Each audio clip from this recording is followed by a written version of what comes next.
Bonsoir à tous, bienvenue pour cette Orthovox Safety Session 2023. Ce soir, on va parler ensemble des avalanches, de la neige et de la gestion du risque. Et ce soir avec nous, on a notre ami Ben Rutter qui est venu discuter de ça parce que c'est un expert dans le domaine, expert en avalanche. Il est aussi formateur pour les guides d'haute montagne français. Et il est aussi prévisionniste chez Météo France. Donc c'est vraiment une pointure dans le domaine et on va pouvoir échanger avec lui et pouvoir partager plein de connaissances. Donc ça, c'est vraiment top. Moi, en ce qui me concerne, donc je suis Jérémy, je travaille chez Orthovox. Je suis aussi guide de haute montagne et ce soir, je suis un peu le modérateur et je suis là aussi pour réceptionner vos questions, etc., etc. Voilà. Donc on va commencer. Merci Jérémy pour l'intro. Donc aujourd'hui, on va parler avalanche et gestion de risque. Donc la soirée a deux sections. La première section sur les connaissances, on va vous donner une petite mise à jour en termes de connaissances. Et la deuxième partie, vraiment sur la gestion de risque. Donc on va évaluer une pente ensemble. Et c'est pas nous qui vont parler, c'est aussi à vous d'interagir avec nous. Alors les interactions, justement, c'est vraiment super ce soir. Vous allez pouvoir vous connecter donc avec un appareil différent sur le site menti.com, donc www.menti.com. Par exemple, si vous êtes sur un ordinateur, connectez-vous avec votre téléphone et nous, ça va vous permettre de vous poser des questions et de vous faire participer lors des quiz. Voilà. Et après, si vous voulez nous poser des questions, il y a un chat sur Facebook qui vous permet de nous envoyer des questions, des remarques, et on essaiera de répondre à un maximum de questions dans la mesure du possible. Donc, pour se connecter sur le site www.menti.com, alors si vous avez un téléphone portable, c'est le plus simple. Flashez ce QR code avec votre téléphone et sinon, vous pouvez vous connecter sur www.menti.com et entrer le code 41 37 186. 41 37 186. Ça vous permettra donc de pouvoir participer au quiz et d'interagir pendant tout le long de la présentation. Voilà. Et là, on va partir avec une première question pour l'intro. Quel est votre âge? Donc, je vois là les premiers résultats. Ça me semble qu'il y a beaucoup de jeunes, plus jeunes que notre âge, Jérémy, qui sont en ligne. C'est bien, mais il y a aussi des moins jeunes, hein, je vois plus de 61 ans, donc c'est bien aussi. Honneur aux anciens. Donc c'est bien, ça a l'air de bien marcher et on peut en fait commencer avec notre première partie qui est orientée connaissance autour des avalanches. Donc là, petite vue d'ensemble, partie 1, vraiment avalanche de plaques et leur formation. On va parler des ingrédients, qu'est-ce qu'il faut qu'une avalanche peut partir. On va décortiquer un BRA ensemble et on va revisiter les standards de la communication qui sont utilisés aujourd'hui dans la prévision de risque avalanche. Et dans la deuxième partie, là, on va utiliser une nouvelle approche, l'approche DCMR, qui fait une combinaison des dangers avec les conséquences pour estimer le risque à la fin. Et dans la deuxième partie, comme j'ai déjà dit, on va en fait évaluer une pente ensemble. Et c'est parti pour la première partie.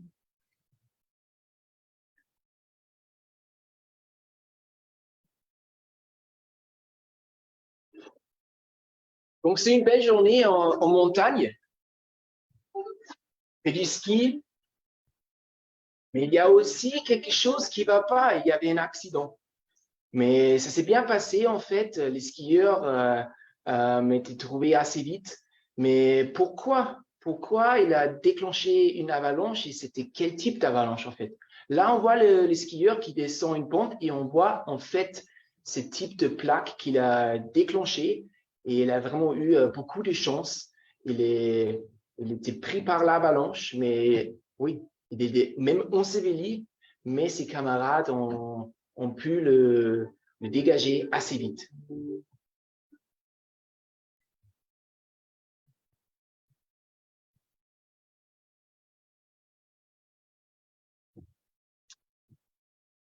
Donc, j'ai déjà dit, la première avalanche qu'on a vue dans cette vidéo, c'est une avalanche de plaques. Et avalanche de plaques, qu'est-ce que c'est vraiment? Et donc, je pense que c'est bien de mettre quelques minutes ou quelques secondes sur les différents types de plaques. Là, à gauche, vous voyez une avalanche de fond. Donc, ça veut dire, en fait, l'avalanche érode tout le manteau neigeux jusqu'au fond, jusqu'au sol. Et si vous regardez sur la photo, vous voyez même des fissures, des reptations, on dit. Donc, c'est très probable que dans ce cas-là, c'est une avalanche de glissement.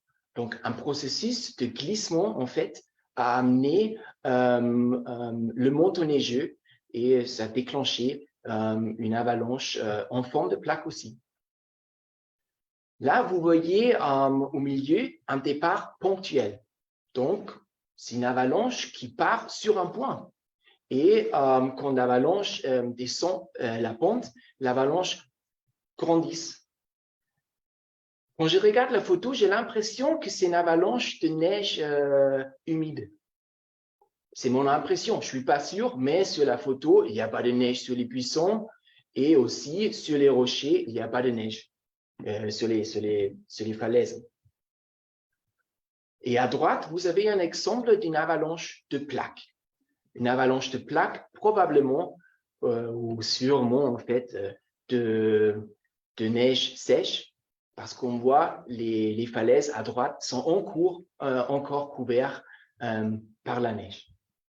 Mais on ne sait pas comment cette avalanche était déclenchée. Peut-être un skieur à distance. On ne voit pas de traces sur cette photo. Peut-être un départ spontané. On ne peut pas tout raconter en termes d'histoire. On n'a pas toutes les informations.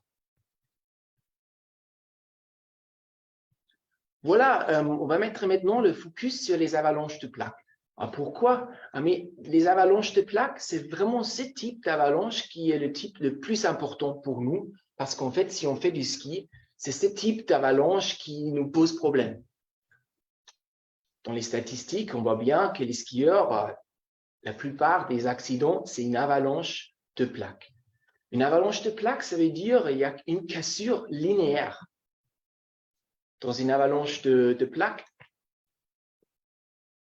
il y a une couche qui se détache sous forme de plaque. Donc, ça fait vraiment une sorte de dalle qui descend la montagne. Et ce glissement de plaques de neige peut faire des dépôts assez importants et peut facilement nous ensevelir. Ces avalanches se produisent dans un terrain qui est plus raide que 30 degrés. Donc, c'est vraiment à partir de 30 degrés qu'on en a ce problème.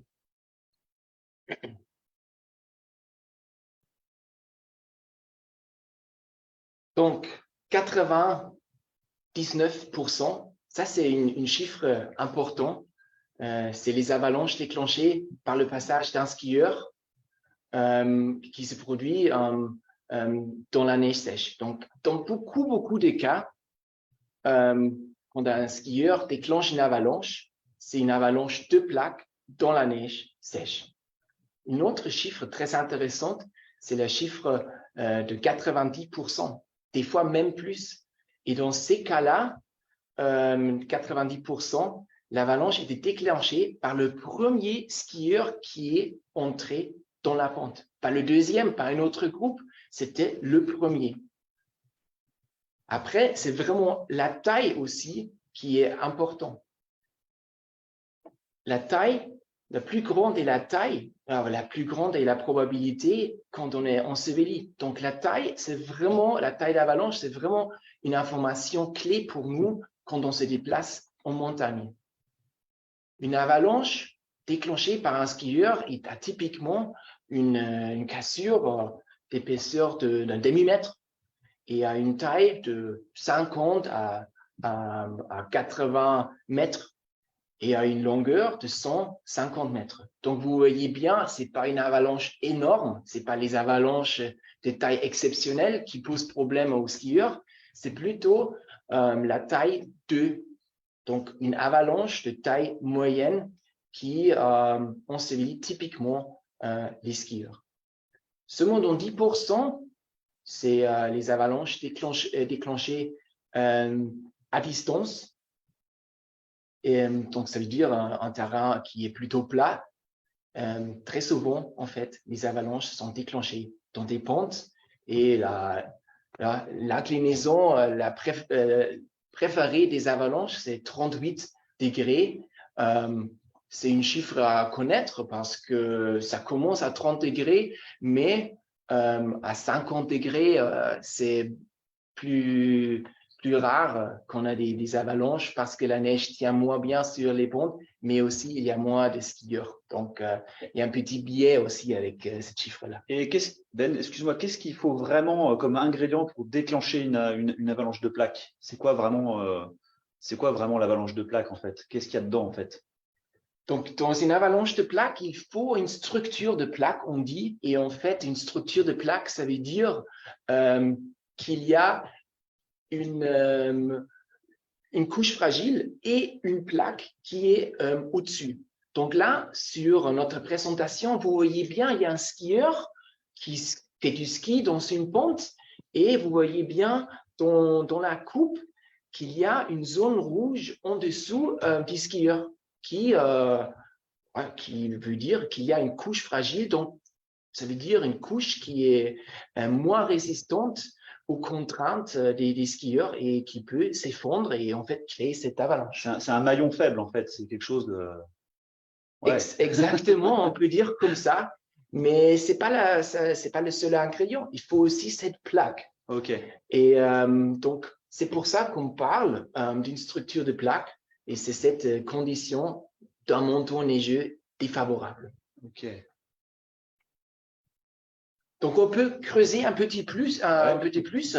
Peut-être il y a quelques spectateurs qui connaissaient déjà pas mal de choses. On peut regarder un peu les grains typiques qu'on trouve dans les plaques. Et dans une plaque de neige, on peut trouver la neige fraîche, bien sûr. C'est la neige qui tombe du ciel. Vous connaissez tous les étoiles. Mais ça peut être aussi les particules reconnaissables. Donc, c'est la première étape de la métamorphose où restent seulement les branches des étoiles. Ok, mais alors, du coup, tu peux nous expliquer vraiment comment va se former une plaque? Comment elle se forme au moment où la neige tombe? Exactement. Donc, quand la neige tombe, c'est vraiment la neige fraîche. Et après, la neige se transforme assez vite. Et en fait, cette structure de neige, cette feutrage va très vite disparaître parce qu'il y a une métamorphose de faible gradient, on dit, qui transforme les grains en particules reconnaissables ou en grains fins. Et dans ce processus, en fait, la neige gagne de la cohésion. Et cette cohésion, c'est bien sur un côté.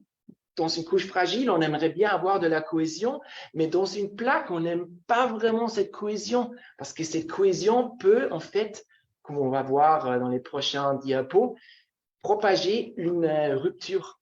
Donc, une plaque typique, c'est la neige avec de la cohésion. Donc, c'est la neige fraîche, particules reconnaissables ou grains fins qui crée des plaques dures ou des plaques friables et qui ont assez de cohésion pour communiquer une rupture. Dans une couche fragile, on trouve typiquement, ça veut dire dans les avalanches qu'on déclenche, nous, les skieurs, on trouve typiquement des faces planes. Et les faces planes, ce sont les grains typiquement de 1 mm ou 2 mm, donc des grains assez gros qui ont peu de cohésion. Ok. Et du coup, par rapport, comment ces grains ils se transforment en fait entre eux j'imagine que ça vit ces cristaux sous la neige et c'est ce qui fait qu'à un moment donné, on a des métamorphoses.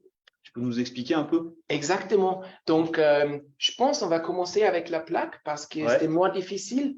Et le processus qui joue vraiment dans la plaque au début, pour la formation d'une plaque, c'est la métamorphose de faible gradient. Et qu'est-ce qui se passe dans la métamorphose de faible gradient? C'est les cristaux de neige fraîche perdent lentement leur forme initiale, donc leur forme d'étoile, et à la fin, restent seulement les branches. Et cette neige gagne de la cohésion. Donc, en fait, on crée, dans le temps, on crée des petits grains arrondis de cohésion. Et cette métamorphose est assez importante et assez vite, en fait. Si on part d'une structure très feutrée, donc des étoiles, et si ça se produit dans une température assez haute, donc proche de 0 degré. Donc, c'est vraiment la température qui va jouer sur cette métamorphose ou il y a peut-être d'autres éléments qui vont intervenir? C'est vraiment la structure initiale qui favorise ce type de métamorphose et la température. Et c'est vraiment une métamorphose dans la neige sèche. Et c'est vraiment dans la neige sèche où on déclenche aussi des avalanches. Donc, c'est vraiment sur ça qu'on va être le focus aujourd'hui. Quand tu dis très fraîche, c'est neige qui est froide, en fait, c'est ça? Exactement. D'accord. Ouais. OK. Ouais. Après, comme tu dis déjà, c'est pas seulement la métamorphose qui joue pour les plaques, c'est aussi vraiment le vent qui crée des plaques. Et on peut considérer en fait le vent comme l'artisan des avalanches. Et là, on a mis un petit exemple pour illustrer. Donc, on peut bien imaginer une crête sur une montagne. Donc, il y a un côté de la montagne qui est exposé au vent et l'autre qui est plutôt sous le vent. Et là, quand on laisse le vent agir sur la crête, on voit bien que les plaques se forment surtout sur les côtés sous le vent. Ah, donc c'est ce qu'on appelle les plaques à vent, c'est ça? Exactement, ça c'est déjà une situation avalancheuse typique qui est très importante pour beaucoup d'accidents, malheureusement. Et ces plaques, elles peuvent être des deux côtés, au vent et sous le vent ou... On les trouve souvent sous le vent, mais vous voyez bien, en montagne, c'est pas facile. Hein. Ouais. Le vent peut bien souffler d'une direction et dans les vallées, ça peut être différent. Donc, si on imagine une vallée qui est orientée nord-ouest-sud-est et le vent vient du nord, ça ne veut pas dire que le vent est aussi du nord dans la vallée, parce que la vallée fait vraiment canaliser l'air, donc ça va plutôt être un vent dans cette situation-là de nord-ouest. D'accord. Donc, localement, ça peut vraiment créer des différences. D'accord. Ouais. OK. Donc maintenant, on vient d'expliquer un peu qu'est-ce que ça veut dire une structure de plaque. Donc, c'est le premier ingrédient pour un déclenchement. Et après, il faut aussi un déclencheur. D'accord. Donc, le skieur. C'est nous, en fait. Ouais. C'est nous, ou peut-être, quand dans les stations de ski, vous avez peut-être déjà vu les PIDA, ou peut-être entendu le matin avant de faire du ski, vous avez entendu les PIDA. C'est aussi un moyen de déclencher des avalanches. Donc là, vous voyez bien un montant défavorable avec un déclencheur et un troisième ingrédient, c'est il faut peu de variabilité. On peut bien imaginer dans la forêt, par exemple, il y a beaucoup de variabilité ou dans un terrain où il y a beaucoup de blocs, donc vraiment beaucoup de variabilité, c'est presque impossible de faire du ski. Là, c'est moins probable qu'une avalanche va se produire parce qu'il n'y a pas cette connectivité entre pour former une plaque. En fait. D'accord, OK. D'accord. Et par contre, il y a d'autres ingrédients aussi, apparemment. Oui, donc la structure de plaque, ça c'est une chose. Le déclencheur, c'est l'autre, la variabilité. Et après, il faut aussi une pente pour que la plaque peut glisser. Et en fait, c'est très simple dans la nature. La neige glisse à partir de 30 degrés. Donc 30 degrés, c'est vraiment le chiffre magique pour nous, pour la gestion de risque. Okay. Donc là, vous voyez un profil de neige, transparent et on peut facilement identifier les différentes couches. Donc la première couche, en bleu, ça peut être la plaque. Et la deuxième couche qui est un peu plus transparente, ça peut être la couche fragile. D'accord, donc il y a tout un processus. Donc maintenant, comment déclencher une avalanche? Il y a un processus derrière. Donc la première étape, c'est vraiment l'initiation d'une rupture. Le deuxième processus, c'est le début de la propagation de cette rupture. Et la troisième étape, c'est la propagation dynamique, l'effondrement en fait de la plaque à l'échelle de la pente qui fait que le manteau neigeux peut glisser. Et le glissement, la quatrième étape, ça se produit à partir de 30 degrés. D'accord, donc il y a vraiment plusieurs étapes, c'est vraiment très décomposé en fait. Exactement. C'est pas on saute sur une plaque et l'avalanche part, quoi. Il y a vraiment un processus. Et il y a un processus derrière, et plusieurs processus derrière. Et aujourd'hui, en fait, on peut, grâce à la recherche, identifier ces processus et on arrive à mieux décrire ces processus. L'initiation d'une rupture, comment on peut imaginer qu'est-ce qui se passe sous les skis dans une couche fragile? Donc là, on a une petite vidéo. J'ai déjà mis en jaune la zone de la couche fragile. Donc, mettez le focus sur cette couche. Ok, on voit que c'est un peu, on a l'impression qu'il y a un peu d'air sous cette couche. Exactement. Et là, il y a une rupture qui s'est produite dans cette couche. Ça, c'est un test de compression, mais j'imagine un skieur peut faire pareil sous les skis et peut en fait rompre une zone limitée dans la couche fragile. Donc, on peut imaginer le premier processus d'initiation comme ça. Et après, le deuxième processus, c'est le processus de la propagation. D'accord, ok, ouais. Donc ça, c'est vraiment quand l'avalanche part, en fait. Là, l'avalanche commence à descendre à la propagation. Ah, tu es un peu trop vite, je suis un peu trop vite. Ouais. Bon, ok. On va regarder le deuxième processus. Donc, le deuxième processus, là, maintenant, on a créé une petite perturbation. Donc là, dans cette expérience-là, on crée la perturbation avec une scie. Et vous voyez bien, cette petite perturbation avec la scie, elle suffit pour déclencher vraiment tout le bloc qui fait 1,5 mètre. Et là, vous voyez bien, il y a des situations quand le manteau neigeux est capable de communiquer cette rupture, de propager cette rupture. Et cette condition, ça dépend de la qualité de la plaque, mais aussi de la qualité et la répartition de la couche fragile. Et donc, c'est impressionnant. Il ne faut pas beaucoup d'efforts pour que ça descende. Hein. Ouais, des fois, juste un coup de scie. Ouais, c'est ça. Des fois, j'ai décrit ces processus comme lancer un caillou dans un verre.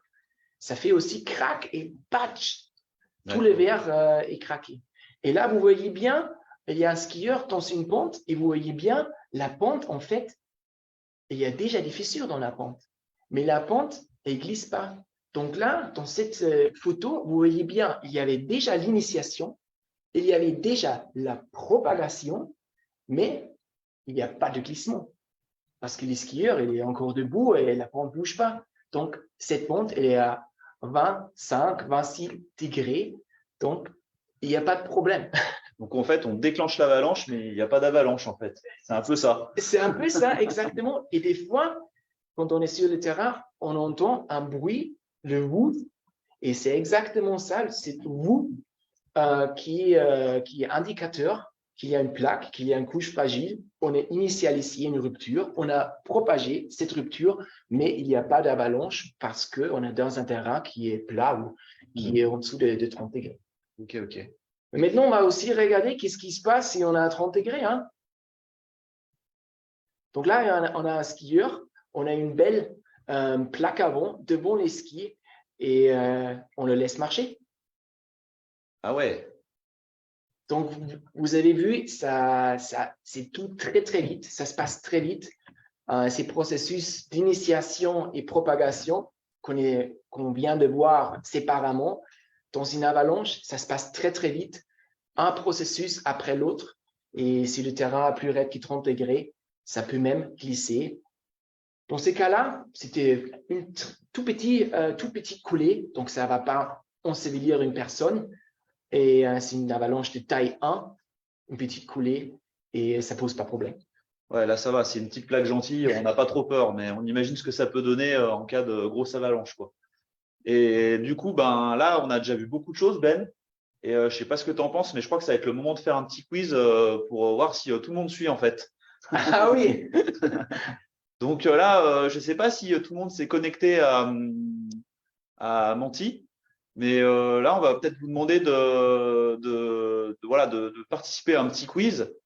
Donc, n'hésitez pas là, à vous reconnecter, ceux qui l'ont pas fait, sur www.menti.com, donc soit avec votre téléphone, soit avec un ordinateur. Et là, la première question, là, le premier quiz, ça va être de voir comment on identifie les signes du vent. Donc, comme vous l'a dit Ben juste avant, le vent, c'est l'artisan des avalanches. Et c'est quand même un des premiers facteurs qui fait que les avalanches nous tombent dessus. Donc, voilà. Donc, première question, je pense qu'il faut envoyer le petit quiz, Marc, qui est derrière son écran. Eh ben non. Ah, bon, il y a des petits problèmes de technique. Donc, en attendant que le quiz arrive, on va parler ouais, je sais pas si ça va passer.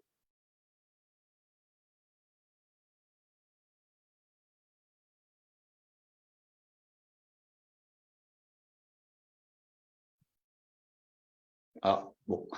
Il n'y a pas de. Non, on est de retour. Ouais. Donc, dans notre quiz, la question, c'était de quelle direction venait le vent. Ouais. Et vous voyez bien, il y a une structure, un croix sur un collet ou une structure. Et en fait, le vent arrive, dans ces cas-là, arriver avec de la vapeur dans l'air. Donc, en fait, quand la vapeur arrive, il y a un processus de condensation contre la structure. Donc, en fait, dans ces cas-là, la neige ou le givre, en fait, qui se forme contre le vent. Donc, en fait, le givre pointe contre le vent. Donc, dans cet exemple-là, le vent venait de la gauche. Et du coup, il y a combien de réponses justes? Là, j'arrive pas à voir. Ah, on me dit 6 réponses justes. Donc, il y en a beaucoup qui se sont trompés, malheureusement. C'est pas ce soir que vous allez gagner le gros lot. Donc là, il y a une deuxième question. Donc, il y a un deuxième essai pour faire mieux. Là, on voit les sastrugi, des formes d'érosion. Et la question, est-ce que le vent venait de la droite ou de la gauche? Donc, plutôt de derrière. Et je suis curieux de ce que vous dites. On va attendre un peu. C'est presque équilibré là, je vois. Ah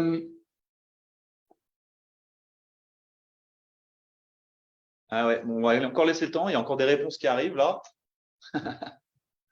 C'est marrant de voir les réponses en live. Ah, maintenant, il y a pas mal de monde qui a répondu, mais on est encore presque équilibré. Donc, je peux déjà expliquer un peu qu'est-ce qui se passe sur un manteau neigeux quand le vent transporte de la neige. En fait, dans cette image-là, le vent prend les cristaux ou les grains et les fait sauter sur la surface. Et là, on a une surface qui était érodée par le vent. Donc, c'est les structures qu'on voit quand le vent a pris la neige et jeté, envoyé. Et le vent devenait de la droite, de l'arrière-plan, et le vent a transporté la neige vers l'arrière-plan, vers la gauche. Donc, c'est la réponse à droite qui est correcte. Donc, il y avait un peu plus que 20 personnes qui ont donné la bonne réponse.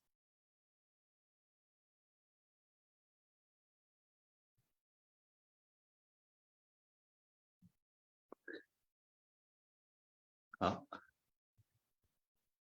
OK. Donc, merci pour vos réponses et de l'interaction. Et on va continuer avec l'avalanche de plaques et on va regarder un peu les situations accidentogènes. Donc, dans quelles situations se produisent typiquement les accidents? Et on va séparer les situations en météo, en terrain et aussi on va regarder un peu les facteurs humains. Donc, en termes de météo, typiquement, les accidents, on les a sous un ciel dégagé avec du soleil et fait du beau temps. Et il y a beaucoup de monde qui aime bien faire du ski. Donc, les accidents avalanches, on les voit malheureusement très souvent avec du beau temps dans la neige fraîche, combinés avec des épisodes de vent et des températures froides dans la neige sèche. Mais c'est pas tout, c'est pas seulement la météo qui est responsable pour les avalanches. Il faut aussi un manteau neigeux qui est plutôt instable. Et pour un manteau plutôt instable, il faut une structure de plaque. Et on a déjà expliqué qu'est-ce que ça veut dire, une plaque avec une couche fragile. Donc, vous voyez bien, il y a peut-être des préconditions qui ont créé cette structure fragile dans le manteau neigeux. Après, bien sûr, il faut un terrain qui permet à la neige ou au manteau de glisser. Donc, c'est à partir de 30 degrés. Et les déclenchements provoqués se produisent souvent dans les pentes moins ensoleillées. Bien sûr, parce que c'est là où on se régale plus quand la neige est fraîche et on aime bien faire du ski dans la poudreuse. Si on regarde les facteurs humains, oui, j'ai déjà dit 90% des accidents d'avalanche, c'est le premier, c'est le skieur lui-même, donc c'est la même personne qui a en fait déclenché l'avalanche. Et encore 90% de ces situations, c'est le premier qui passe, qui déclenche l'avalanche.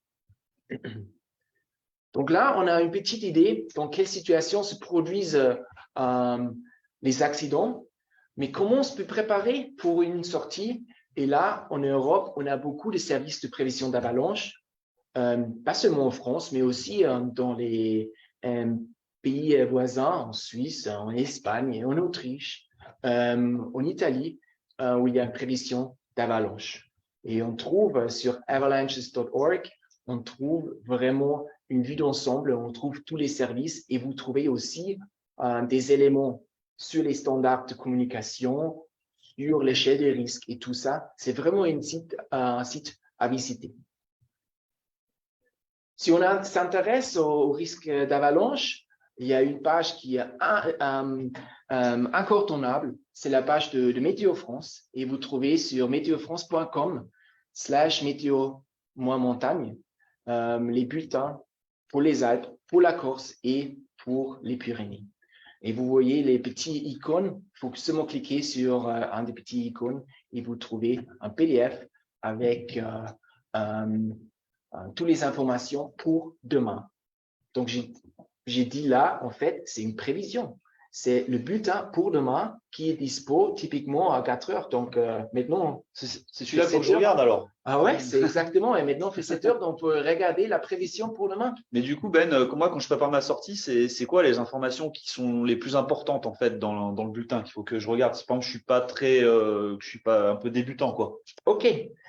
Donc, les informations les plus importantes sont en haut. D'accord. C'est simple. Donc, on commence avec l'indice de risque. Dans ces cas-là, sur le Mont Blanc, sur le massif du Mont Blanc, on est sur un risque limité. Donc, c'est l'indice de risque 2. Et après, vous voyez, c'est un risque faible qui va s'évoluer dans un risque limité pendant la journée. Et vous voyez aussi les orientations des pentes les plus préoccupantes.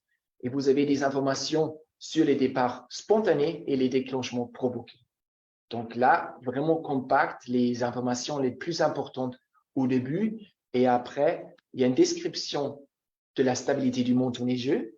Donc là, tu peux creuser plus, Jérémy, si tu veux. Ouais. Vraiment comprendre qu'est-ce qui se passe, où sont les endroits sur le terrain. Donc ça, c'est vraiment ce que je regarde avant de préparer mon itinéraire. Et il faut vraiment que je le décortique.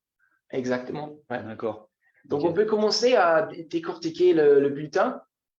Et en fait, On commence en haut, on commence avec le niveau du danger, l'indice de risque. Après, on va regarder les endroits dangereux, typiquement décrits avec l'altitude et l'orientation des pentes.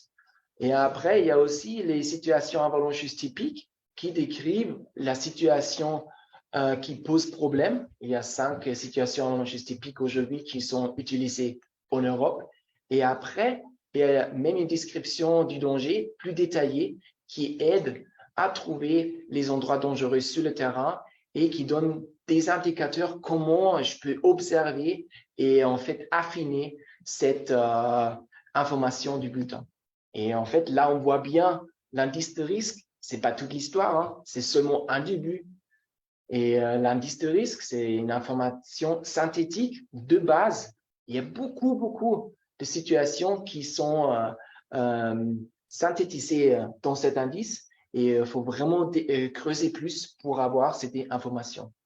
Mais cette information est dispo pour tous les massifs, tous les jours en hiver et c'est vraiment une base très riche pour la préparation des sorties.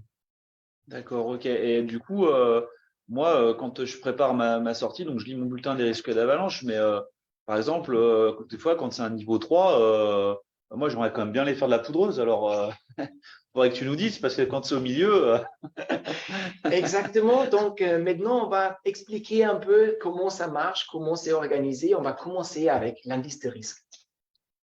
Donc, pour être très simple, il y a 5 niveaux de risque et ces 5 niveaux décrivent en fait la probabilité qu'on peut observer des avalanches sur le terrain. Donc, niveau 1, donc faible, ça veut dire qu'il n'y a pas d'avalanche. C'est vraiment peu probable qu'on observe des avalanches. comme en ce moment. Ouais, dans quelques massifs, c'est vrai. Ouais. Après, niveau 2, le niveau limité, si on fait court, les départs spontanés sont peu probables. Donc, dans cette situation, dans ces situations-là, on a des avalanches déclenchées par les skieurs, mais les départs spontanés, non. Un risque marqué, ça veut dire, oui, ça devient un peu plus intéressant en termes d'avalanche. Et en fait, avec ce niveau, c'est typique d'observer des déclenchements provoqués. Donc, c'est vraiment là où ça commence qu'on peut déclencher des avalanches en skiant. Sur un niveau fort, dans une phrase, les départs spontanés sont attendus. Ça implique aussi que nous, on peut déclencher parce que les avalanches spontanées sont attendues, ça veut dire le manteau neigeux est instable. Donc, il y a des endroits où il ne faut pas grand-chose pour déclencher. D'accord. Donc là, la nature déjà se met en route. Elle va aller certaines avalanches qui vont être observables. On va déjà en voir partir naturellement. Exactement. Donc là, vous voyez bien, la probabilité augmente avec les niveaux, mais ce n'est pas linéaire. En fait, c'est la probabilité augmente avec un facteur 3 à 5 entre chaque niveau. Donc, une situation de marqué, d'un risque marqué, c'est 3 à 5 fois plus probable d'observer ou de déclencher que dans un niveau limité. Donc, vous voyez bien, c'est exponentiel, donc ça devient beaucoup plus dangereux quand on monte l'échelle. D'accord, ok. Donc maintenant, on peut mettre le focus un peu plus sur les différents niveaux.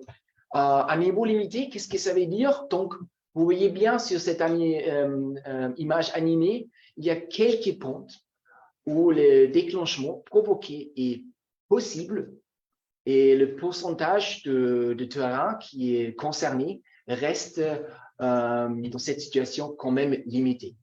Pour rester prudent dans les endroits mentionnés dans le BRA et pour bien choisir son itinéraire. Dans un niveau marqué, le déclenchement provoqué est attendu. Donc là, c'est vraiment typique que les skieurs qui se déplacent en montagne déclenchent des avalanches. Donc là, il faut vraiment faire gaffe. Il y a beaucoup plus de terrain qui est concerné. Il y a plus d'endroits dangereux. Ils deviennent nombreux. Mais on peut les encore décrire. On peut encore dire, ah ouais, c'est plutôt dans les versants ombragés ou les versants ensoleillés. On a encore moyen de décrire les endroits dangereux. Donc, dans cette situation-là, dans un niveau marqué, le choix d'itinéraire est vraiment important et on est assez limité avec notre choix de sortie. D'accord. On ne peut pas aller n'importe où. C'est ça, ouais. Niveau 3, il y a pas mal d'itinéraires qui se font plus. Ouais, d'accord.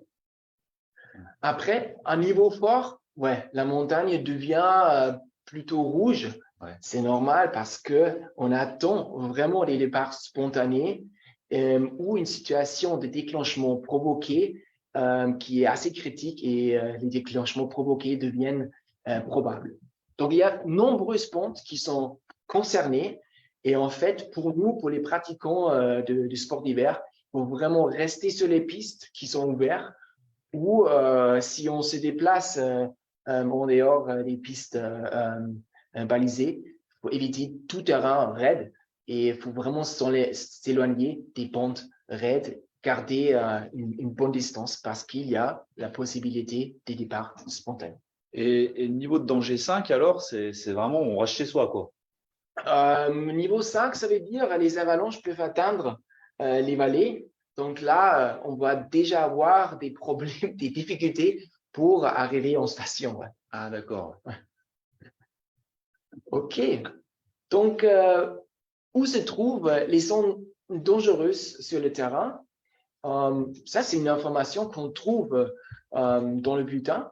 Typiquement, c'est décrit par la Rossas qui donne des orientations. Là, vous voyez quelques exemples. Ou avec l'altitude.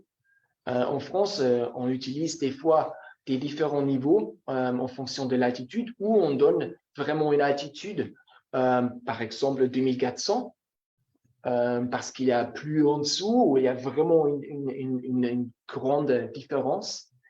Et on donne aussi souvent une évolution pendant la journée si la situation change.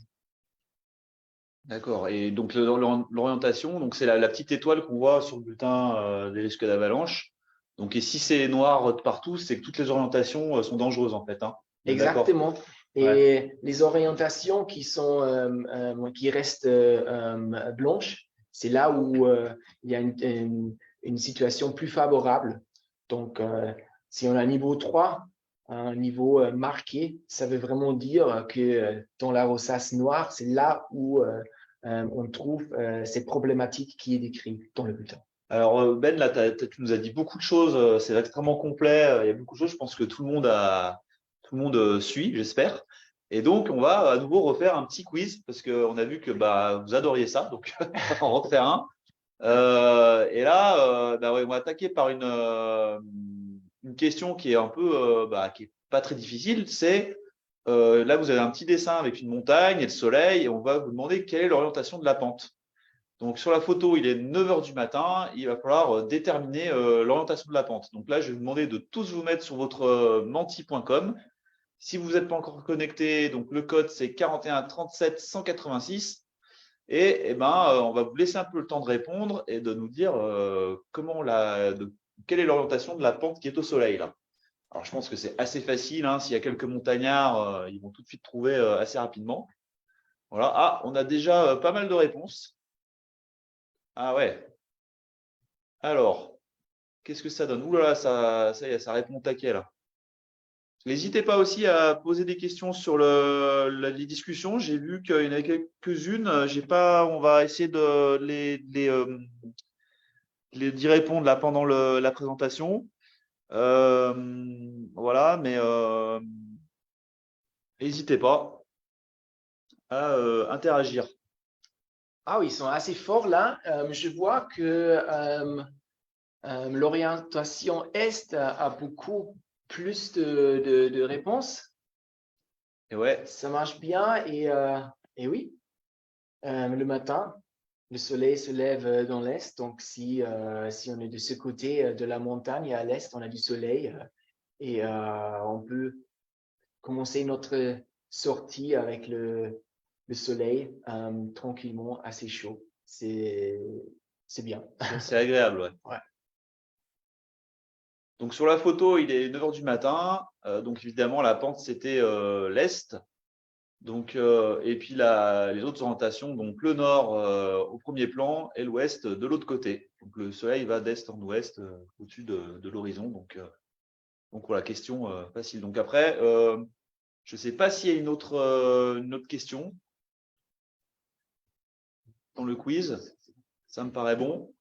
Mais bon, on Ouais, continue. ouais, on peut continuer. On a déjà parlé de la liste de risques, on a déjà parlé de l'information ROSAS qui décrit les endroits dangereux. Le troisième niveau dans la pyramide d'information, comme vous ai montré, c'est les situations avalancheuses typiques. Les situations avalancheuses typiques, c'est un concept qui existe depuis 2017. Et en fait, maintenant, aujourd'hui, tous les services de prévision en Europe utilisent ce concept.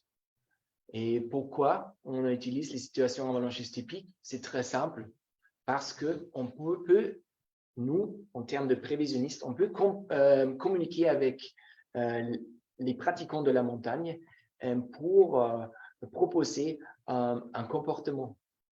Donc là, vous voyez un exemple.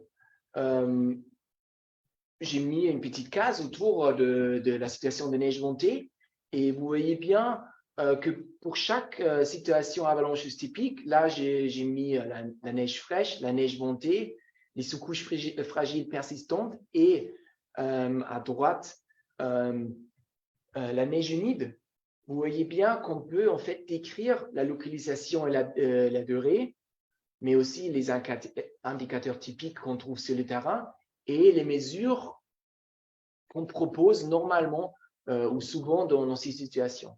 Donc, si on met le focus sur une situation de neige montée, vous voyez bien, c'est typiquement une situation où la distribution des endroits dangereux est très variable. Et c'est en lien avec la direction du vent, mais aussi très en lien avec le terrain. Et ces situations sont souvent plus prononcées en altitude ou en dehors de la forêt. Alors Ben, excuse-moi, je te coupe un petit peu parce que j'essaie de poser un peu des questions des gens qui participent à la session. Et du coup, là, j'ai une question assez intéressante, donc qui rejoint un peu la situation que tu es en train de décrire. Et la question, c'est simple, c'est à partir de quelle épaisseur de neige on considère que la plaque elle est suffisamment épaisse pour casser quand c'est une plaque avant? Donc, on peut observer des avalanches à partir d'une épaisseur assez faible, 10 cm bien cohésif, ça suffit pour produire une avalanche, mais si une plaque a seulement 10 cm, ça ne va pas propager à 500 mètres. Donc, il n'y a typiquement pas assez d'énergie et une petite variation de l'épaisseur peut déjà arrêter la rupture. Typiquement, pour les skieurs, la plaque est entre 30 et 50 cm et c'est en fait cette épaisseur d'une plaque qu'on trouve dans les avalanches qui sont déclenchées par des skieurs. D'accord, ok. Donc, il faut quand même déjà une bonne épaisseur de neige Ouais. pour que ça soit. Pour vraiment une propagation, voilà. pour créer une avalanche de taille 2-3 qui peut nous ensevelir, c'est typiquement un peu plus que 10 cm. Mais à partir de quelques centimètres, 10 cm, ça peut marcher. Hein. Ok. Ouais, donc là, on a décrit un peu la situation de neige montée. La localisation, bien sûr, c'est là où souffle le vent, donc plutôt hors de la forêt. Et quel indicateur on trouve typiquement sur le terrain dans une situation de neige montée? Dans les signes de transport de la neige donnent des indices où sont les accumulations. Donc, il faut bien interpréter, comme vous avez déjà fait aujourd'hui avec nous, avec Monty, la direction du vent et l'accumulation potentielle sur le terrain. Après, dans ces situations, c'est aussi l'activité avalancheuse récente qui peut donner des indices. Et si vous observez des fissures devant les skis, c'est un bon indicateur que la situation est critique et il faut seulement un peu plus de pente et ça glisse. Les mesures qu'on prend typiquement dans une situation de neige montée, vu que le danger est assez localisé, donc il y a des plaques, ça veut dire qu'il y a aussi des passages pour franchir ces plaques et ces accumulations. Donc là, si on peut lire les plaques et si on peut faire sa trace, judicieusement, on peut éviter les zones préoccupantes et on peut en fait, même dans une situation de neige montée, faire des petites sorties. Ok. Alors là, je crois qu'on arrive un peu à la foire aux questions. Et du coup, ça tombe bien. Là, on parlait donc des situations avalancheuses typiques. Et je voyais qu'il y avait une situation avalancheuse typique donc, qui s'appelait avec les couches fragiles persistantes. Et là, j'ai une question d'un participant qui nous pose une question très intéressante. Il nous demande, mis à part donc, de tester, d'enfoncer son bâton dans la neige pour voir s'il y avait une couche fragile, est-ce qu'il y a d'autres moyens de voir s'il y a des couches fragiles? Voilà, quel moyen on utilise pour les repérer un peu dans le manteau neigeux? Est-ce que tu peux nous en dire plus? Oui, c'est une question très intéressante, merci. Et c'est vraiment dans les situations de sous-couches fragiles persistantes qu'on a envie de comprendre où est le problème. Parce que dans ces situations-là, on manque typiquement des indicateurs. On n'observe pas vraiment des avalanches. Il fait beau déjà plusieurs jours. On ne sait pas vraiment si la couche fragile s'est suffisamment consolidée. Et dans cette situation, on a vraiment envie de comprendre, de creuser. Et en fait, creuser, c'est aussi un peu le mot-clé. On peut creuser, on peut faire des profils de neige pour comprendre s'il y a une couche fragile dans un versant et s'il y a une plaque au-dessus qui crée cette structure de plaque qui peut être critique pour un déclenchement. Donc, si on est sur le terrain, on peut utiliser le bâton pour identifier des couches fragiles assez épaisses. Pour des couches fragiles qui sont vraiment fines, peut-être seulement 1 centimètre ou 2, ça va être difficile avec le bâton. Donc là, il faut vraiment suivre les conseils dans le BRA pour bien gérer le risque sur le terrain et vérifier sur le terrain en creusant peut-être un profil de neige, faire des tests de stabilité et bien interpréter. Et pour ça, à Orthovox, on a le Winter Journal, qui est un peu petit carnet, qui est utilisé par les professionnels, mais qui est aussi très intéressant pour les amateurs qui sont un peu expérimentés déjà, qui donne des informations et qui permet en fait de creuser et interpréter dans une manière pertinente. Donc en fait, il n'y a pas besoin d'être un expert finalement à son niveau. En se formant un minimum, on peut faire des petits tests pour se donner une idée de savoir s'il y a des couches fragiles ou pas. Il faut être curieux. Oui, il faut être curieux, il faut commencer, il y a beaucoup de choses à apprendre, mais moi, j'ai plutôt tendance de encourager tout le monde de augmenter les connaissances, de faire des formations, de faire des formations. On a beaucoup de possibilités en France pour faire des formations avec des professionnels et de demander comment ça se fait.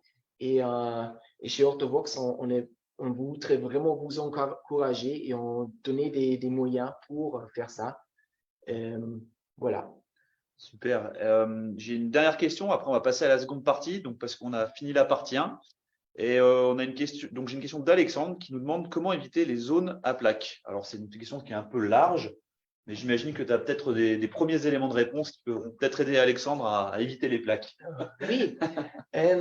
Donc, Alexandre, comme on a vu, déjà, la plaque, c'est un élément. Il faut aussi une couche fragile.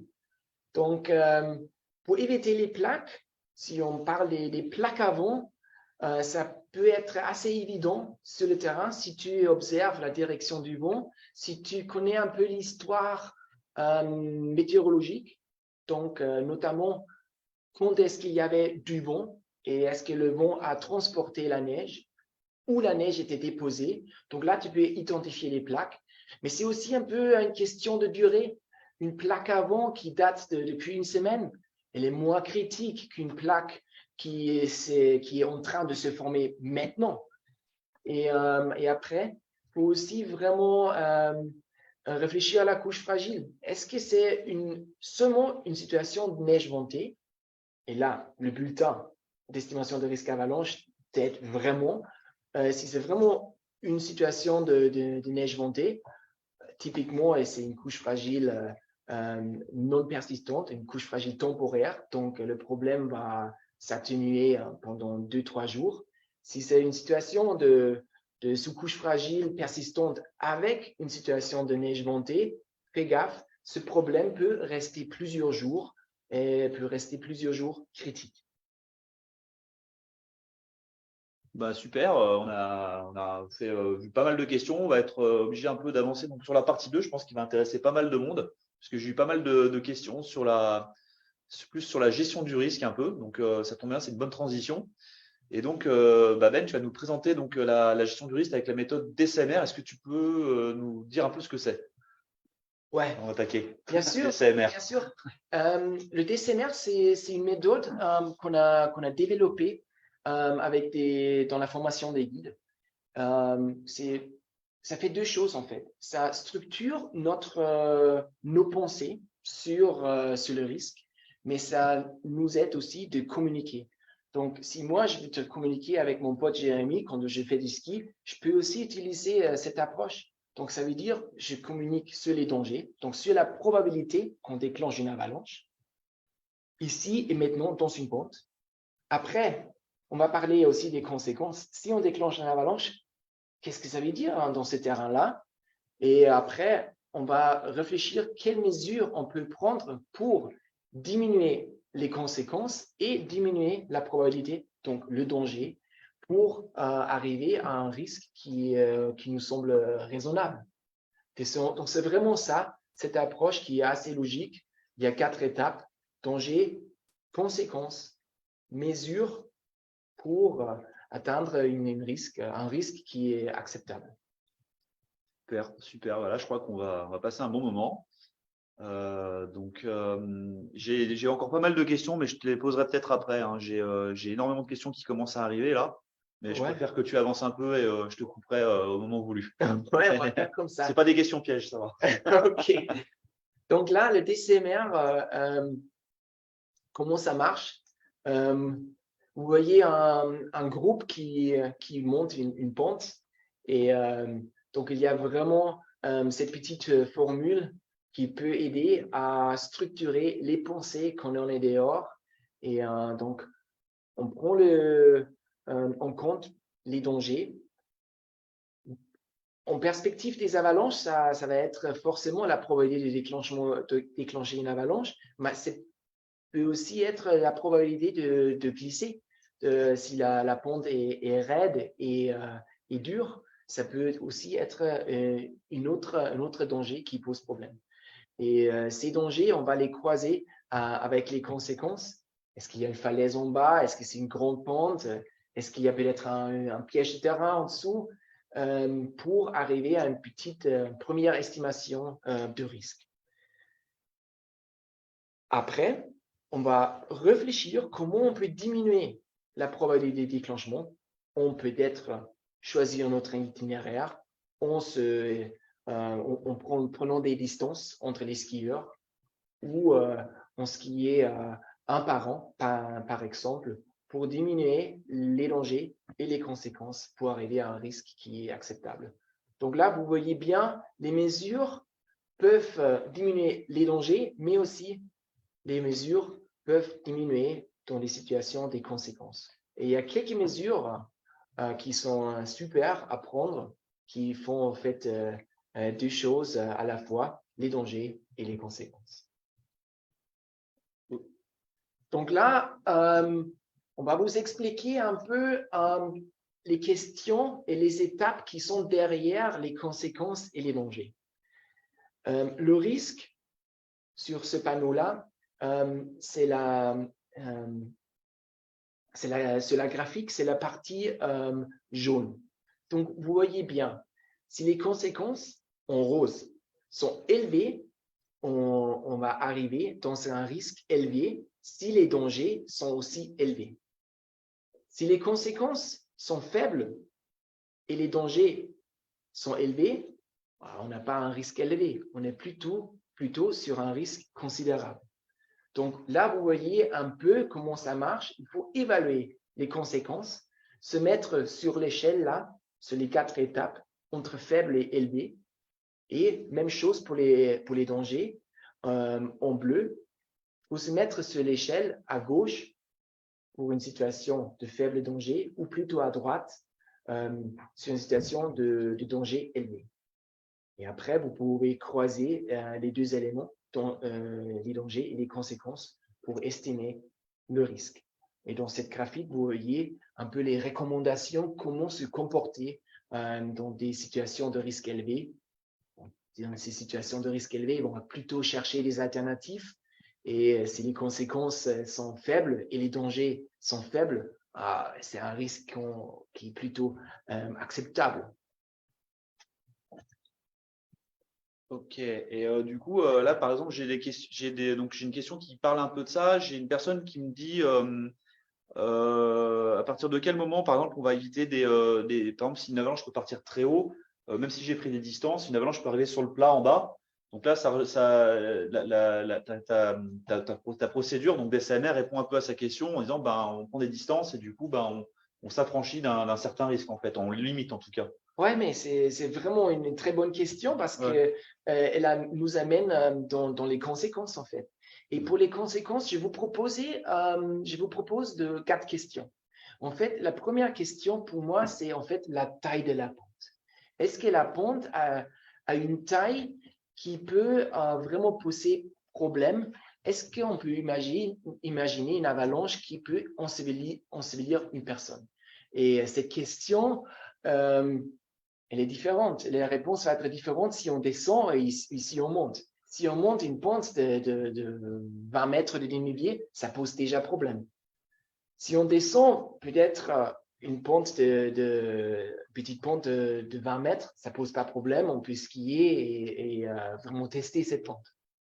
Après, c'est la quantité de neige mobilisable. Est-ce qu'on attend une situation avec une couche fragile persistante, avec des cassures assez basses dans le manteau neigeux, ou est-ce que c'est une plaque plutôt superficielle à la surface du manteau neigeux, donc on n'attend pas beaucoup de neige? Est-ce qu'il y a des pièges de terrain? La troisième question s'adresse vraiment sur le bas de la pente. Et en fait, c'est pour répondre à ta question, c'est vraiment là où il faut regarder. Est-ce qu'il y a une falaise en bas? Déjà, une toute petite avalanche peut être vraiment grave. Ou est-ce qu'il y a des blocs, par exemple, en bas ou une forêt qui peut aggravir les conséquences? Et la quatrième question, c'est une question sur les multivictimes. Est-ce que nous, on peut s'organiser dans une manière que seulement une personne est exposée à la fois? Il y a des situations, par exemple une petite pente qu'on traverse, et voilà, on va faire un par un, et il y a seulement une personne qui est exposée, et s'il y a vraiment un souci, il y a tout le groupe qui peut aider. Si c'est une pente qui est assez étroite et peut-être aussi haute, ça prend trop de temps de s'éloigner. Donc, si on monte un après l'autre, on va être tout exposé à la fois. Donc, cette situation est plus grave en termes de conséquences qu'une petite pente qu'on traverse. Donc, avec ces 4 questions, vous pouvez évaluer les conséquences. Vous pouvez dire, OK, est-ce que c'est une situation conséquence élevée ou c'est une situation conséquence plutôt faible? La même chose pour les dangers. Donc là, pour une porte d'entrée, je vais vous proposer 3 questions. Si on peut conclure à partir du niveau et description du BRA, des signes d'instabilité et des traces récentes que la situation est de faible danger, donc une faible probabilité qu'on déclenche, la chose est claire. Si les 3 questions-là nous donnent plutôt un indice que le danger est plutôt élevé, la situation est claire. Qu'est-ce que ça veut dire?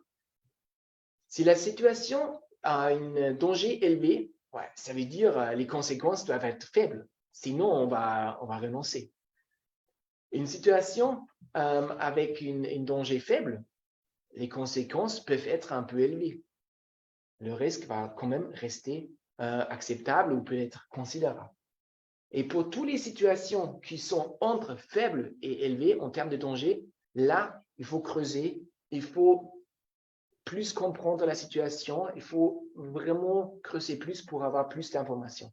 Donc, dans ce cas-là, le niveau de description du BRA, les signes d'instabilité et les traces récentes, ça ne va pas suffire à gérer la situation. Après, on va prendre les mesures pour réduire les conséquences et les dangers pour arriver à un risque qui est acceptable. Donc maintenant, on a une approche et on peut en fait utiliser cette approche dans une situation animation. Ouais. Donc là, on voit bien, il y a Hans et Jean-Pierre qui voudraient s'engager dans la pente. On est sur un niveau marqué. C'est une situation de neige fraîche. C'est aussi une situation de sous-couche fragile persistante. Il a neigé la veille 20 cm et pendant la nuit, il a encore neigé 20 cm. Et il n'y a pas beaucoup de vent. Vous voyez bien, le terrain est presque homogènement enneigé.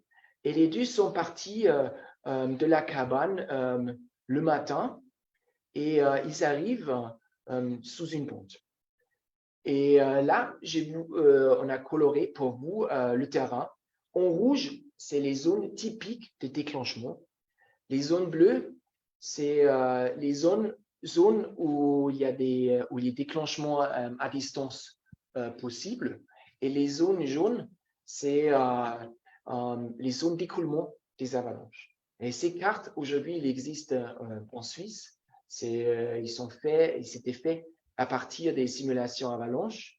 Et j'espère qu'en France, on va aussi bientôt avoir ce type de cartes.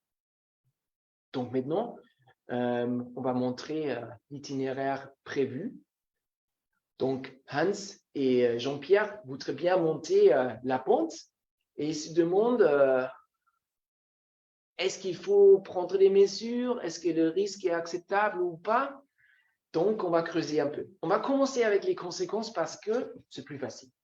La première question, c'est la question sur la taille de la pente.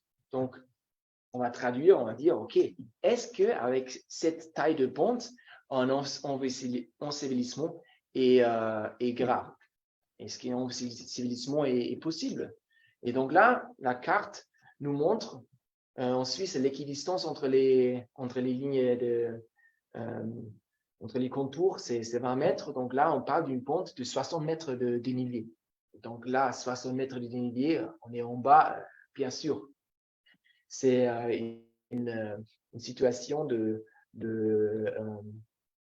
un ensevelissement est possible. Donc, ça donne déjà un point négatif. Donc, on peut mettre un petit point négatif. La deuxième question, c'est la question sur la quantité de neige mobilisable. Je viens d'expliquer qu'il a neigé 20 cm et après, on a rajouté 20 cm. Donc, on parle plutôt d'une plaque 30 à 50 cm. C'est déjà considérable. Ouais, c'est déjà un truc, donc on peut donner un autre point négatif. Après, on peut se demander s'il y a des pièges de terrain. Les pièges de terrain, ouais, mais là, on regarde la photo, il n'y a pas de bloc, il n'y a pas d'arbre, il n'y a pas de falaise en bas, donc ça, c'est peut-être un facteur positif. Il n'y a pas de terrain, pas de piège de terrain dans cet exemple-là. En termes de multivictimes, est-ce qu'on peut s'organiser pour seulement exposer une personne à la fois? Je pense que c'est possible, mais Hans et Jean-Pierre, ils n'ont pas l'air à faire gaffe. Hein. Ils ont envie de rester ensemble. Ouais. C'est pas idéal. OK. Donc maintenant, on voit bien, cette pente-là, ça pose déjà problème en termes de conséquences. Les conséquences sont assez élevées. Donc maintenant, on va mettre le focus sur le danger. Et on va voir si on est à une situation qui est assez claire ou pas. Donc, niveau 3, niveau marqué. On vient de dire, c'est vraiment là où on attend des déclenchements provoqués. Donc, c'est vraiment ça, la situation où on a 30% d'accidents en France. C'est vraiment là où les déclenchements provoqués sont typiques. Donc, à partir des informations du BRA, c'est pas positif. Hein. Est-ce qu'il y a des traces récentes? Non, là, sur cette pente-là, il n'y a pas de traces récentes. C'est pas une situation très fréquentée. C'est pas, ils sont pas hors piste. Hein. Ils sont partis d'une cabane, donc ils sont vraiment sur du terrain vierge. Et en termes de signes d'instabilité, ils ne sont pas vus de vouivres, ils ne sont pas vus de fissures, ils ne sont pas vus des départs spontanés. Donc, il n'y a pas des indicateurs positifs. Donc, on ne peut pas partir d'une situation positive. Donc là, si on fait le résumé en termes de danger, on est aussi assez élevé. Donc là, la seule chose qu'ils peuvent faire, c'est s'éloigner un peu. Mais s'éloigner un peu, ça veut dire ils réduisent un peu les conséquences. Mais danger et conséquences, les deux restent assez hauts. Hein. Et donc, ce n'est pas une surprise. Hein. Dans ces cas-là, Hans, il va déclencher une avalanche s'il s'engage dans la pente. On a eu la chance, c'est sur mon animation, mais là, on a compris quand même un peu les démarches. Donc là, heureusement qu'ils ont pris des distances quand même au final, au dernier moment. On a vu qu'il y en avait qui s'étaient déplacés. Oui, oui. Ouais. Mais ce n'est pas vraiment une situation réelle, mais c'est une situation pour comprendre les processus et les démarches pour le DCNR. Ok, super. Donc là, on avait vraiment une animation qui était vraiment, vraiment sympa et tu as bien expliqué la différence qu'il y avait, je trouve, entre danger et risque. Je pense que c'est vraiment une distinction qui est vraiment importante. Et du coup, bah là, donc, n'hésitez pas à poser des questions. Moi, j'ai les yeux sur le chat. Là, c'est un peu en stand-by là pour le moment. Mais si vous avez des questions pour la partie 2, c'est maintenant. Et on va essayer d'y répondre. On a un petit moment pour voilà, venir à vous apporter des éléments de réponse. J'ai eu pas mal de questions, Ben, sur des gens qui me demandent vraiment l'inclinaison, comment on fait pour mesurer l'inclinaison de la pente. Alors, tu peux peut-être pas nous montrer parce que là, on n'est pas vraiment dans une pente, mais peut-être tu peux déjà nous amener des éléments, comment on peut faire.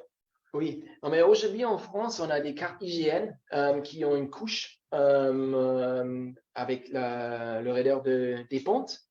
Et donc, sur un smartphone, sur Iphigénie ou sur l'appli White Risk ou sur d'autres applis, vous pouvez en fait afficher l'inclinaison de la pente qui donne une première idée.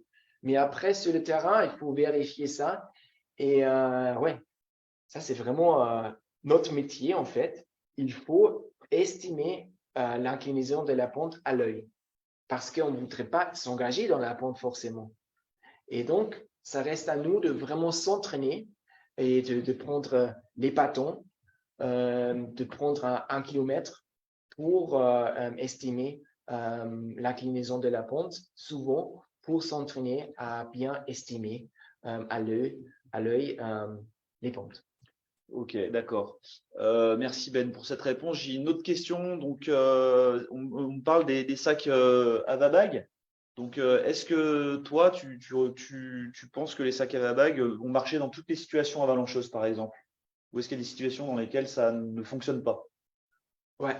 Donc, on peut déjà dire un truc qui est assez important avec un sac airbag si on arrive à tirer, à ouvrir en fait le ballon,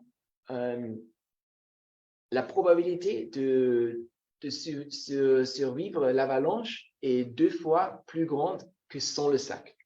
Donc, les sacs airbag, c'est un résultat de la recherche, ils font une différence. Ça, c'est une preuve qu'on a. On a vraiment cet argument de la recherche.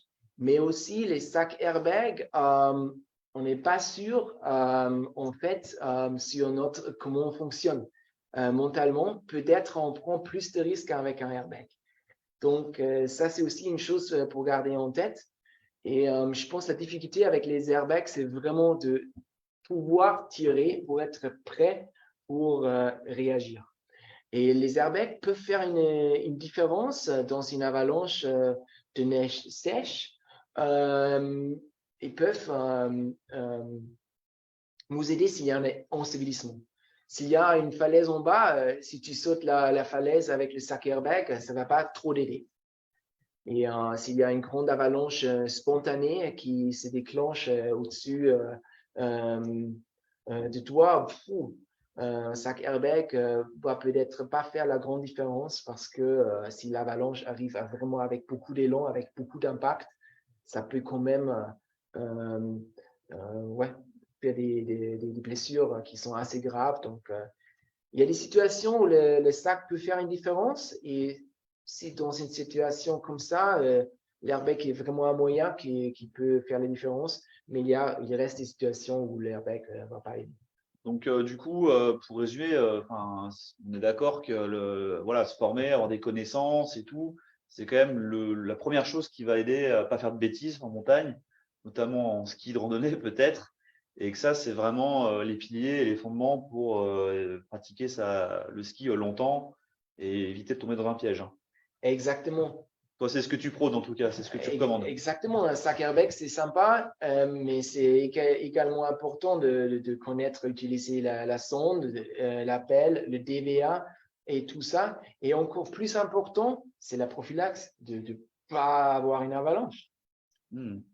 Et j'ai une autre question qui est extrêmement intéressante là, c'est on a parlé tout à l'heure, tu as parlé du risque, du danger d'avalanche en forêt. Tu l'as un peu évoqué succinctement, mais globalement, est-ce qu'on a, quand le danger d'avalanche est élevé, c'est mieux d'aller skier en forêt, enfin, peut-être pas n'importe quelle forêt. Est-ce que tu peux nous en dire plus? Et est-ce que, par exemple, aussi dans une comble, ou est-ce que c'est plus dangereux de skier sur les bords ou au milieu de la combe? Voilà, c'est quoi un peu la stratégie à avoir quand on sait que c'est un peu, ça sent un peu mauvais quoi pour nous. Ouais.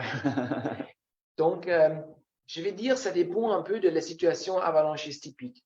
Si les plaques à vent posent problème, typiquement, la situation dans les forêts est différente. Dans les forêts, on a moins de vent, donc moins les plaques à vent sont propices. Mais s'il y a une grande éclaircie, c'est pas la même chose. Si on est dans une forêt de mélèzes assez esparcée ou si on est dans une forêt de sapins assez étroite, peut-être pas top pour skier, ça fait une grande différence. Donc, les forêts de mélèzes où les arbres sont assez espacés, ça fait moins l'effet de calmer le vent. Et oui, aussi, dans les creux ou sur les crêtes, c'est plus malin de skier sur les crêtes dans une situation de neige montée parce que là, typiquement, la neige était érodée. Mais par contre, dans une situation de sous-couche fragile persistante, ça peut être plus malin de skier en fait dans les creux parce qu'il y a plus d'épaisseur du manteau neigeux, donc moins c'est probable de déclenchement cette sous-couche fragile persistante qui pose problème dans ces situations de sous-couche fragile persistante. La réponse, ça dépend vraiment de la situation avalancheuse typique. Et là, vous voyez vraiment le plus valeur de travailler avec les situations avalancheuses typiques. D'accord, donc plus il y a d'épaisseur de manteau neigeux, moins on a un risque de solliciter la couche fragile en dessous, à condition voilà, d'avoir bien évalué, bien calculé son coût avant, quoi. Hein, c'est exactement ça, ouais. Et bien avoir lu le BRA, ouais. Le BRA que tu nous prépares bientôt tous les soirs. Il y avait une dernière question. C'était qu'est-ce qui se passe? Donc, on est pris dans une avalanche. Qu'est-ce qu'on fait? Alors, on se jette, on lâche tout, on enlève les bâtons. Comment ça se passe si on n'a pas d'airbag? Quels sont les réflexes à avoir? Peut-être s'échapper sur le côté. Toi, qu'est-ce que tu donnerais comme conseil? Ouais, je pense si la situation arrive vraiment, on peut essayer de travailler dans l'avalanche pour atteindre les côtés. Donc là, la neige bouge moins vite et les chances sont plus hautes qu'on reste sur les côtés et qu'on n'est pas enseveli. mais ça se passe très, très vite. Donc, on n'a peut-être pas le moyen, pas la possibilité de faire ça. En tout cas, si on est pris par une avalanche, il faut rester calme. Vous n'êtes pas seul. Vous avez un groupe autour de vous. Tout le monde, normalement, a une formation et les gens savent aujourd'hui comment réagir, comment faire une recherche TVA, comment travailler ensemble pour dégager quelqu'un. Donc, restez calme, soufflez lentement et, j'espère que ça va bien se passer. Eh ben, super, Ben. Merci pour toutes tes petites connaissances que tu nous as apportées là. On est toujours content d'apprendre des experts de la neige des avalanches. Du coup, la session va se terminer. Moi, je voulais juste vous faire un petit retour. Là, vous avez tous répondu à des quiz. Et donc, du coup, eh ben, il y a un direct à gagner. Ceux qui ont donné la bonne réponse, enfin, les meilleurs, et ceux qui vont nous donner leur avis, et ben, donc il y a un jeu concours et vous allez pouvoir gagner un direct. Donc, c'est vraiment un super appareil, le Direct Voice. C'est un appareil avec guidage vocal. C'est le dernier né de la gamme Orthovox, hein. Donc, donnez votre avis, donc participez au jeu concours et vous allez pouvoir gagner un superbe DVA. On espère que vous n'aurez pas forcément à vous rechercher quelqu'un avec tout de suite. Voilà, bon, tout ça, en tout cas, là, il manque de neige, donc ça devrait aller. Et voilà. Aussi, autre point, n'hésitez pas à aller vous former chez les professionnels, sur le site Orthovox, les Safety Academy, donc des formations partout dans le monde avec les guides pour apprendre à se servir du matériel de secours en avalanche, pour améliorer ses connaissances, gérer les risques, des stages de 1, 2, 3 jours. N'hésitez pas à vous inscrire, à aller regarder. Et il y a aussi notre Lab Snow qui est vraiment très complet avec des vidéos magnifiques. Toute la team Orthovox s'est vraiment donnée pour faire du bon boulot, donc n'hésitez pas à y aller. Et nous, on espère qu'on se retrouve bientôt pour une prochaine safety session. C'était la première en France en digital. Et on espère qu'il y en aura d'autres. Voilà. Merci.